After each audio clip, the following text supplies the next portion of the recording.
Hello everyone, welcome to MR consultant video. तो आज के वीडियो का टॉपिक है file nil income tax return. तो इस वीडियो के अंदर अपन बात करने वाले हैं कि नील रिटर्न क्या होता है, इसके लॉसेस क्या हो सकते हैं अगर आप रिटर्न फाइल नहीं करते हो, और 5 रीज़न ऐसे बताऊंगा जिससे आपको नील रिटर्न फाइल करना चाहिए। तो सबसे पहले अपन बात करते हैं कि नील रिटर्न होता क्या है। नील रिटर्न को समझने से पहले आपको न्यू रिजीम और ओल्ड रिजीम के बारे में समझना होगा।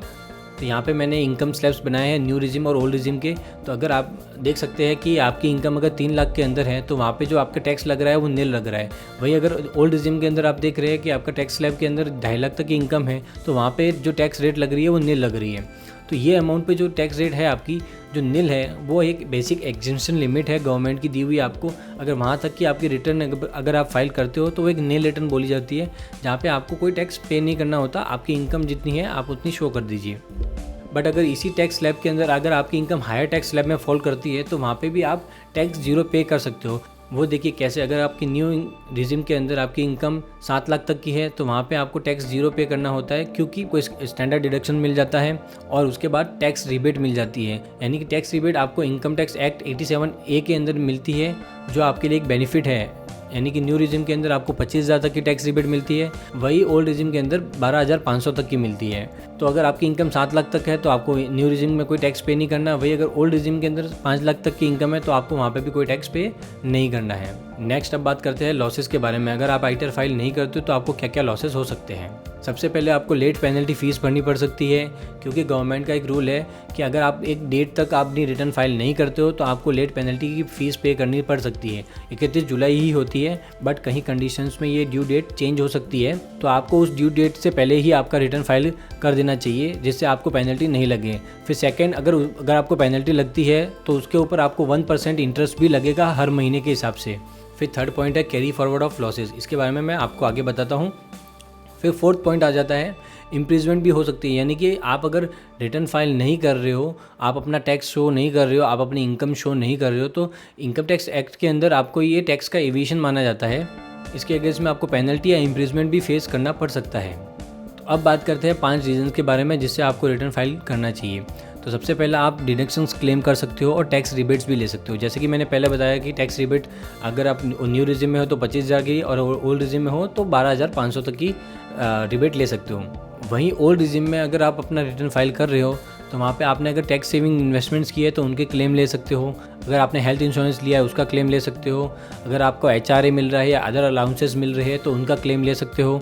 इंटरेस्ट ऑन होम लोन, अगर आपने कोई होम लोन ले रखा है तो वहाँ पे आप इंटरेस्ट का भी डिडक्शंस ले सकते हो। ये सारे डिडक्शंस आप ओल्ड रिजीम के अंदर ले सकते हो अगर आप ना रिटर्न फाइल कर रहे हो। चाहे आपके इनकम पे टैक्स नहीं लग रहा हो, अगर फिर भी आपको ये सारे डिडक्शंस का क्लेम लेना है तो आपको रिटर्न फाइल करना चाहिए। अगर न्यू रिजीम के अंदर आप अगर अपना रिटर्न फाइल करते हो तो वहीं पे आपको 25,000 तक की टैक्स रिबेट तो मिल ही रही है, बट उसके अंदर आपको कोई टैक्स सेविंग इन्वेस्टमेंट्स या बेनिफिट्स नहीं मिलते। यानी कि डिडक्शंस क्लेम करने की ज़रूरत नहीं है। आपको डायरेक्ट जो 7 लाख तक की जो इनकम है उसके ऊपर टैक्स नहीं लगता है। फिर सेकंड पॉइंट है टैक्स रिफंड, जो कि आपका TDS होता है वो भी आपको क्लेम करने को मिलेगा। अगर आप अपना रिटर्न फाइल कर रहे हो तो कई बार क्या होता है कि आप किसी कंपनी में एज ए एम्प्लॉय या फिर फ्रीलांसर या एज ए बिजनेस या फिर एज ए कॉन्ट्रैक्ट बेस्ड काम करते हो, तो वो कंपनी वाले आपका TDS डिडक्ट करते हैं आपकी इनकम में से। यानी कि आपको जो पेमेंट मिला या फिर आपको जो सैलरी मिली उसमें से TDS डिडक्ट किया जाता है। तो उसका भी अगर आपको क्लेम लेना है तो उसके लिए भी आपको रिटर्न फाइल करना है, क्योंकि ये जो TDS होता है ये आप ही का होता है। यानी कि आपके एम्प्लॉयर ने आपको पेमेंट देने से पहले आपके इनकम में से डिडक्ट कर लिया और गवर्नमेंट को डिपॉजिट कर दिया। तो वो गवर्नमेंट के पास आपका पैसा पड़ा है तो वो आपको क्लेम करने के लिए आपका हक बनता है। तो आपको अगर क्लेम करना है तो उसके लिए आपको आपका रिटर्न फाइल करना ही होगा।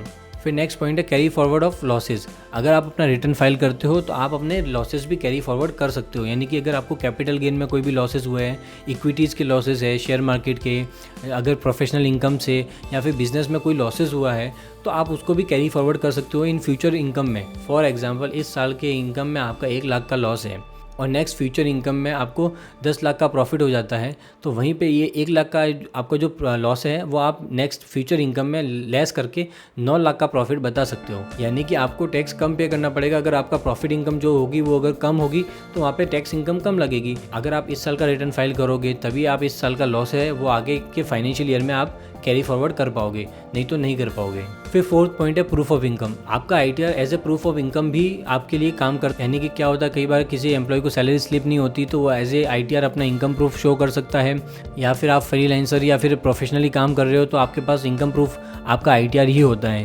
तो ये इनकम प्रूफ आपका लोन एप्लीकेशंस में, बैंक के ट्रांजेक्शन्स में, यानी क्रेडिट कार्ड लेने में, हेल्थ इंश्योरेंस में या फिर प्रीमियम पॉलिसीज़ लेने में, वहाँ पे आपको शो करना पड़ेगा। तो एज ए इनकम प्रूफ आपको अपना ITR ही शो करना पड़ता है। तो अगर आप फाइल नहीं करोगे तो आपके पास इनकम प्रूफ नहीं होगा। फिर फिफ्थ पॉइंट है वीज़ा अप्रूवल। अगर आप आउट ऑफ इंडिया घूमने जा रहे हो तो आपको अदर कंट्री जाने से पहले आपको वहाँ पर वीज़ा लेना पड़ता है। तो वीज़ा की एप्लीकेशंस के लिए भी आपको आपका ITR शो करना होता है। अगर आप ITR सबमिट नहीं करोगे वहाँ पे तो आपकी वीज़ा एप्लीकेशंस रिजेक्ट हो सकती है। तो इसके लिए अगर आपका नील ITR भी है तो आपको फ़ाइल करना चाहिए, क्योंकि अगर आपको ITR फाइल नहीं करोगे तो वीज़ा एप्लीकेशंस भी रिजेक्ट हो सकती है। अगर आपको भी आपका ITR फाइल करवाना है तो आप हमसे कॉन्टैक्ट कर सकते हैं। If you found this video helpful, please hit the like button and subscribe the channel. If you have any query, drop down in comment box, we will get back to you. Stay informed, stay compliant, happy filing, see you in the next video.